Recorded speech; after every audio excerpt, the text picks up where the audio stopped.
Someone in your life right now is preparing to betray you, not someone you suspect, not someone who has given you an obvious reason to pull back, someone you trust, someone whose name you would never put on a list of threats. You are not betrayed by strangers. You are betrayed by people who studied you long enough to know exactly where to cut. And they have already started, not with the betrayal itself that comes later. They have started with something quieter. There are specific things people start doing right before they turn on you. Clear patterns, repeated across friendships, relationships, business, behaviors, so ordinary, so individually explainable that you have been watching them without knowing what you were watching. Most people never learn what those behaviors are until after the damage is done, until they are standing in the wreckage trying to understand how they did not see it coming. The warning signs were there, they were visible, they were running in plain sight in ordinary conversations and ordinary interactions. They just did not have a name. This video is going to give you the name. Once you see them, you cannot unsee them, and once you miss them, you pay for it. Niccolo Machiavelli documented human betrayal with a precision that no philosopher before or since has matched. He did not theorize about it, he watched it operate from inside the most politically lethal environments in Renaissance Europe, rooms where betrayal was not a moral failure, but a calculated instrument, executed with patience, prepared in advance, and always announced by the same behavioral sequence before it arrived. He wrote one line that contains the entire psychology of what this video is about to show you. Men deceive themselves in believing that great men possess the quality of discovering, in the early stages, the evils that are threatening them. He was not writing about great men failing. He was writing about the 5 specific signals that great men missed. Signals that were visible, readable, and present in every betrayal he ever documented, because the people around them moved in exactly the same sequence every single time. 5 behaviors, the same sequence, every time. After this video, you will never miss them again. Let us establish something before we go any further. The betrayal you are most afraid of has already been prepared, not by an enemy, not by someone who has shown you obvious reasons to be cautious, by someone who is currently inside your trust, someone whose access to your psychology, your plans, your vulnerabilities, and your relational world was granted by you voluntarily, in moments that felt like genuine connection. The betrayal does not begin when it lands. It begins in the preparation phase, a specific documentable sequence of behaviors that the person executing it moves through before the move happens. A sequence so consistent across different people, different relationships, and different contexts that once you understand its mechanics, you will never again mistake the preparation for ordinary behavior. Most men go their entire lives without learning this sequence. They experience the betrayal, they process the damage, they rebuild, and then, because they never identified the behavioral pattern that preceded the first betrayal, they recreate the exact conditions for the next one. The same trust extended to the same category of person, through the same absence of pattern recognition. The sequence runs again. The betrayal arrives again from a different direction, but through identical mechanics. This is not bad luck. This is the predictable output of a man who has never been taught what the preparation looks like. You are about to be taught. 1. They start asking questions they never asked before. Pay attention to this one because it is the most invisible signal on this list and the most precise. Relationships have established conversational territories, the specific domains where the interaction naturally lives. A colleague talks about work, a friend talks about shared interests, shared history, mutual social world. A family member talks about family. The territory is not rigid, but it is established. There is a predictable range of what gets discussed and what does not. When someone is preparing to betray you, that range shifts. Not dramatically, incrementally. They begin asking questions in territories they have never entered before. Questions about your financial situation from someone who never showed interest in your finances. Questions about the state of specific relationships from someone who never previously engaged with those relationships. Questions about your plans, your timeline, your current vulnerabilities, asked with warm, genuine-seeming interest in areas where the interest was never previously visible. You receive this as deepening intimacy, as the relationship evolving into something more genuine, as someone who has decided to invest in knowing you more completely. That is the cover. The function is intelligence collection. The person who is preparing to move against you needs current state data. They need to know where you are right now, financially, relationally, professionally, psychologically, because the timing and targeting of the betrayal depends on the accuracy of their intelligence. They need to know your current vulnerabilities before they exploit them. They need to know the current state of your support network before they move against it. They need to know your current plans before they position against them. And they cannot collect this intelligence directly. Direct questions in sensitive areas would reveal the preparation, so they use the cover of deepening interest. Warm questions in new territories, framed as care, functioning as reconnaissance. This is called pre-operational intelligence gathering in behavioral analysis, the systematic collection of current state information about a target through social interaction, immediately preceding a planned action against the target's interests. The specific telled is in the timing and the territory. Questions that arrive in areas where interest was previously absent, curiosity that activates specifically around your current vulnerabilities, warmth that appears in domains that previously carried no warmth. Think about the business partner who suddenly became very interested in your outside financial commitments in the months before they renegotiated the partnership terms. Think about the colleague who began asking carefully warm questions about your relationship with your mutual boss in the weeks before they made a move that positioned themselves at your expense. Think about the friend who suddenly wanted to understand your current relationship difficulties in detail, right before those difficulties became public in ways that could only have been fueled by specific intelligence. The questions felt like care. The questions were calibration. Here is the dark version of this that most people never examine. The betrayer is not always running this consciously. Some are. Many are operating on instinct. The specific social instinct of a person whose unconscious psychology has decided to move against you and is collecting the information it needs without the conscious mind fully acknowledging what it is doing. Conscious or not, the behavior produces the same intelligence. The question you need to ask is not, are they asking from good intentions? It is, what intelligence does this question provide, and why is it being asked now? Intentions are invisible. Intelligence value is not. When someone asks you something they have never asked before, the honest question is, what does my answer tell them about my current position? If your answer tells them where you are vulnerable, where your support is weak, where your plans have gaps, the warmth of the question is irrelevant. You are being mapped. 2. They start isolating you from your allies. This one is the most structurally dangerous signal on the list, because what it targets is not you, it targets the architecture around you. The betrayal will be most effective and least recoverable if it lands when your support network is weakest. When the people who would rally to your defense are distant, doubting, or already holding a version of you that makes their defense difficult. So before the move, the person preparing it works on the architecture, not through direct attack on your allies. That would be visible and would produce exactly the defensive response they need to prevent. Through something subtler, the systematic introduction of friction between you and the people whose support would matter most when the move lands. A comment about a mutual friend that plants a seed of doubt in your perception of them. A story about a colleague that subtly repositions their motives in your mind. A question about a family member that introduces a new, slightly uncomfortable interpretation of their behavior. None of these are attacks. Each one is individually reasonable, the kind of observation that close friends make about each other's social worlds. Collectively, they produce a specific result: the gradual cooling of your relationships with the people who would form your support network during and after the betrayal. By the time the move lands, you are slightly more isolated than you were 6 months ago. The friendships that would have activated in your defense are slightly cooler. The people who would have questioned the betrayer's account are already holding a version of you that makes questioning it complicated. The betrayer did not attack your allies. They created the conditions under which your allies would be less available. This is called social network attrition in behavioral psychology, the systematic weakening of a target's social support infrastructure through indirect means in preparation for an action that will depend on the target's isolation for its effectiveness. Julius Caesar's assassination is the historical masterclass in this mechanic.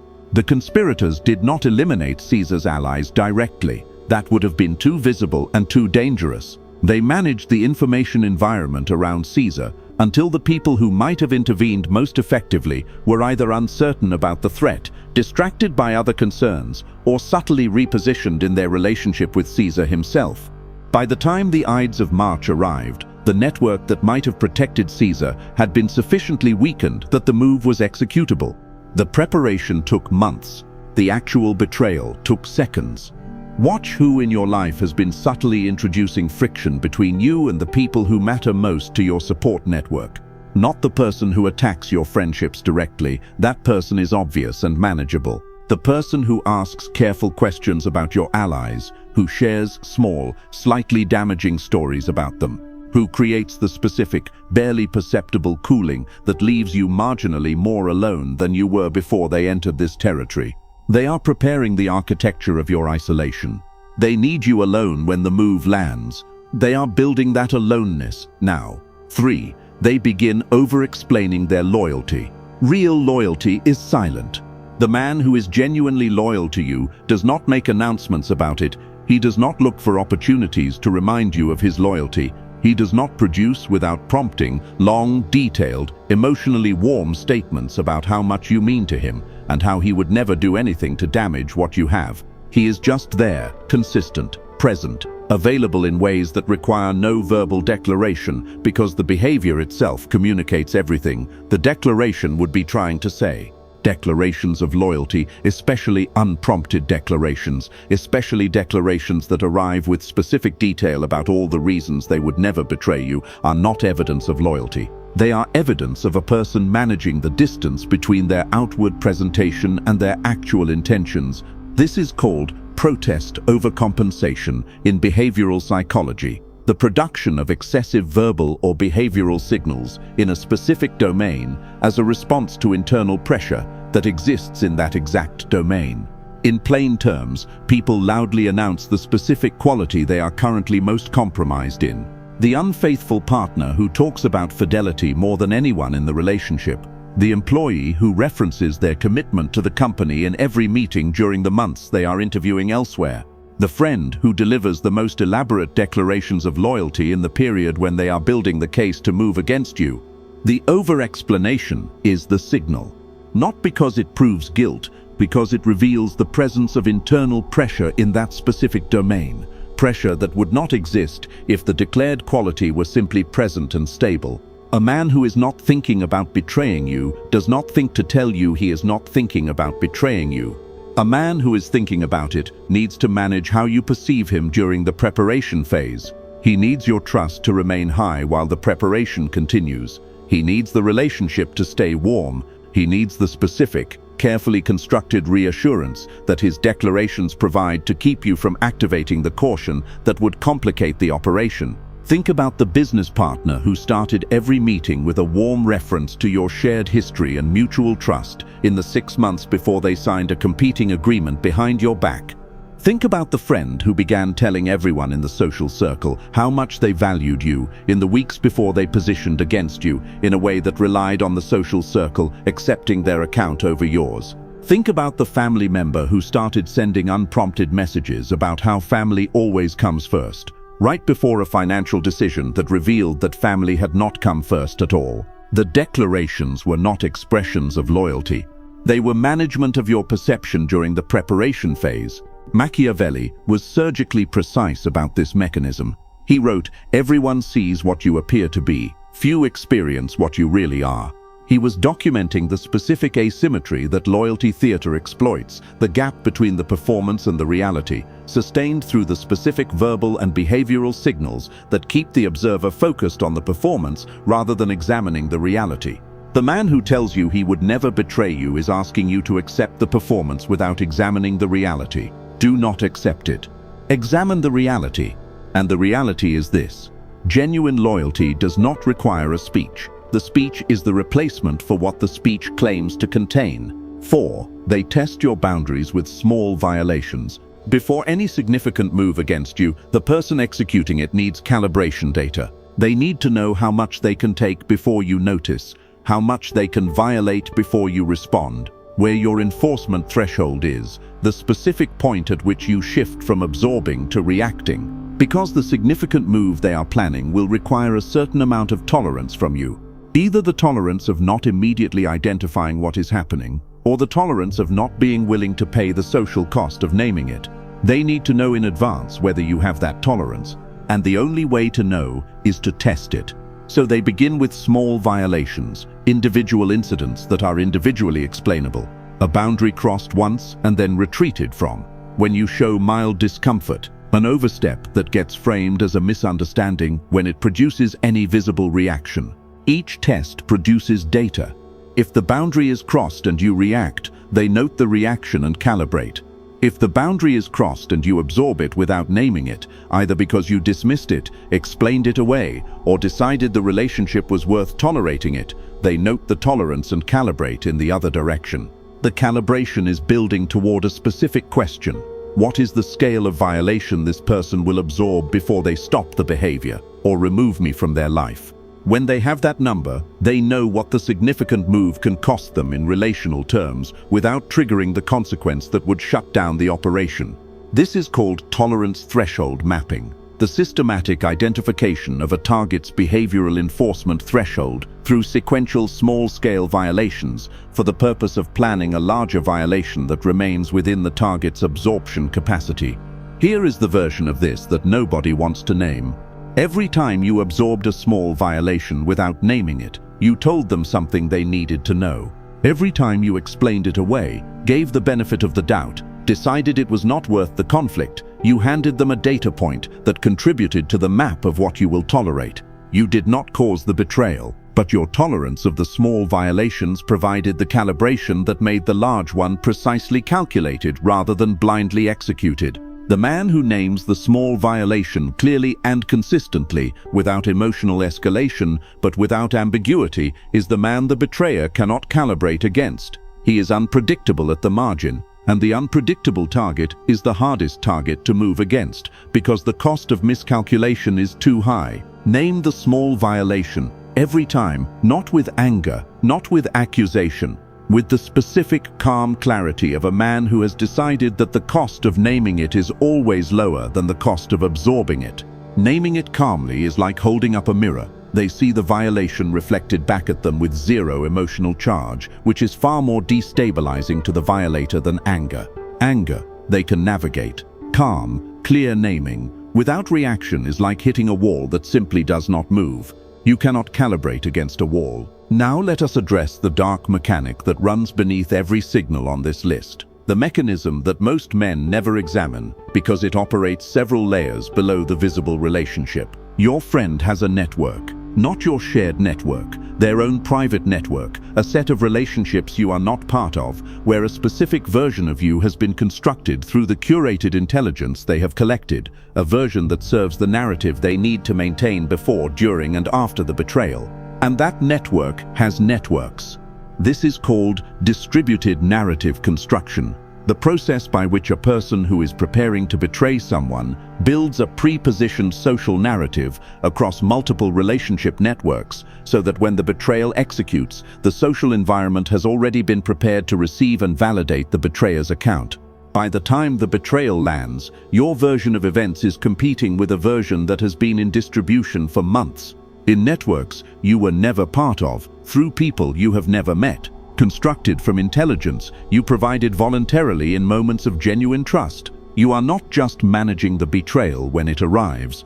You are managing a social narrative that was being built long before you knew the preparation had begun. This is why the intelligent response to the signs in this video is never retroactive.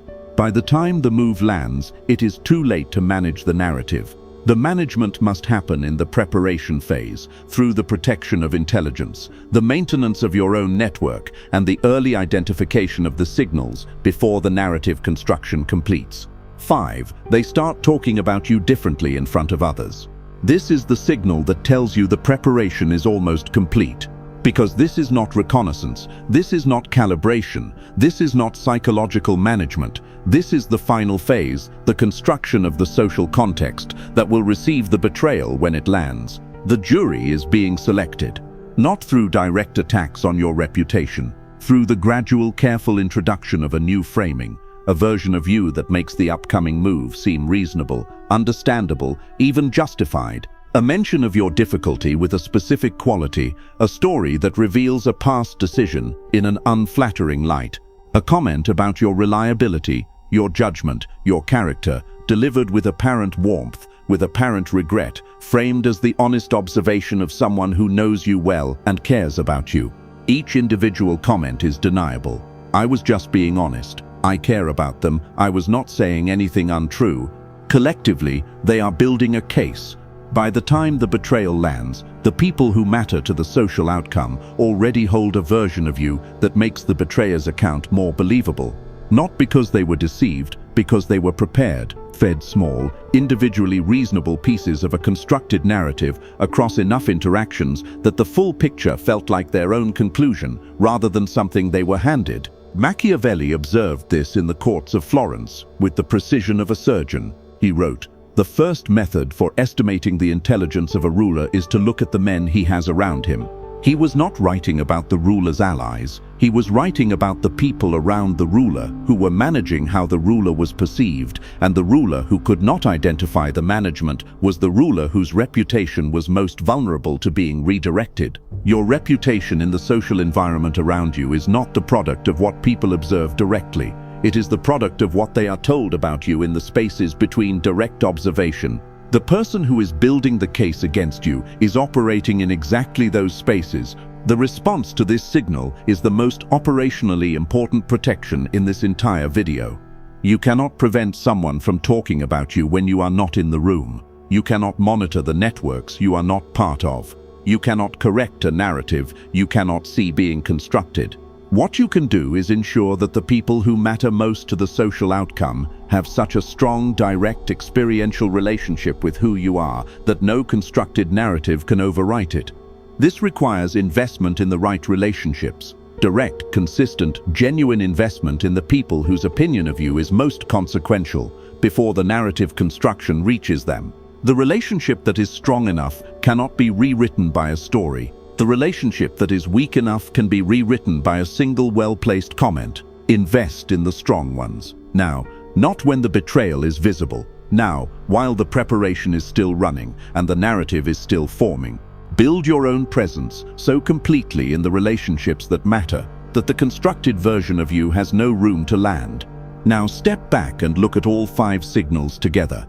Reconnaissance disguised as curiosity. Infrastructure. Attrition disguised as casual conversation. Loyalty theater disguised as deepened connection. Boundary testing disguised as ordinary friction. Narrative construction disguised as honest observation. 5 behaviors. 1 preparation, running in sequence in at least one of your current relationships, and every single one of them carries the same social cover. The appearance of ordinary, reasonable, warm human behavior that protects the preparation from being identified while it is still stoppable. Robert Greene, who documented the mechanics of power with the precision that made his publishers nervous and his readers obsessed, wrote in the 48 Laws of Power, "Be wary of friends. They will betray you more quickly, for they are easily moved by envy.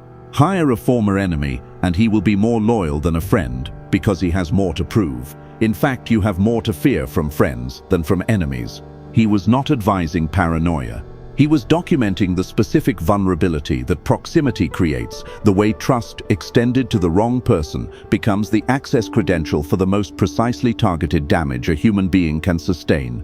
The enemy who attacks you without access can only damage what is visible. The friend who prepares against you from inside your trust can damage everything. The 5 signals are the only warning you get.